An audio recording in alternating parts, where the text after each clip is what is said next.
অসমত এতিয়া এনেকুৱা বহুত ব্যক্তি বহুত মহিলা ওলাইছে যে নেকি জুবিন গাৰ্গৰ চৰিত্ৰ হননৰ ওপৰত লাগি গৈছে কিমান বেয়া বেয়াকৈ লিখি আছে যাক আমি ঈশ্বৰ পুত্ৰ বুলি মানি লৈছো অলৰেডি যাক আমি হিয়াৰ আমুঠু বুলি মানি লৈছো অলৰেডি সেইজন ব্যক্তিৰ বিষয়ে সেইজন ব্যক্তিৰ চৰিত্ৰৰ বিষয়ে ইমান বেয়া বেয়াকৈ লিখি আছে ছ'চিয়েল মিডিয়াত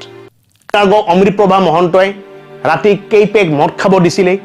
অমৃতপ্ৰভা মহন্তই ৰাতিপুৱা কেতিয়া মদ ঢালি দিছিলে অমৃতপ্ৰভা মহন্তই জুবিন গাৰ্গৰ লগত একেটা ৰুমত থাকি পিনে কি কৰিছিলে কি কৰা নাই তেওঁ এবাৰো হাতখন কপা নাই সেইখিনি লিখাৰ আগতে তেওঁ অকল কাৰোবাৰ বুদ্ধি শুনি পিনে কাৰোবাৰ তেল মালিচ কৰিবৰ কাৰণে কাৰোবাৰ আপোনাৰ বাবা শুনিবৰ কাৰণে সেই কাহিনীটো লিখিছে এতিয়া সঁচা হয় না মিছা হয় এই কাহিনীটো সেই আদালতে কোৰ্টে বিচাৰ কৰিব কিন্তু আজি মই আপোনালোকক জুবিন গাৰ্গৰ কিছুমান ভিডিঅ' ক্লিপছ দেখুৱাম আৰু সেই ভিডিঅ' ক্লিপছবোৰ চাই পিনে আপুনি নিজে ডিসাইড কৰিব যে জুবিন গাৰ্গ মানুহজন কেনেকুৱা আছিল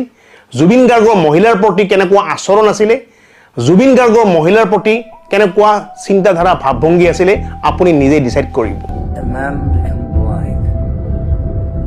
when he can see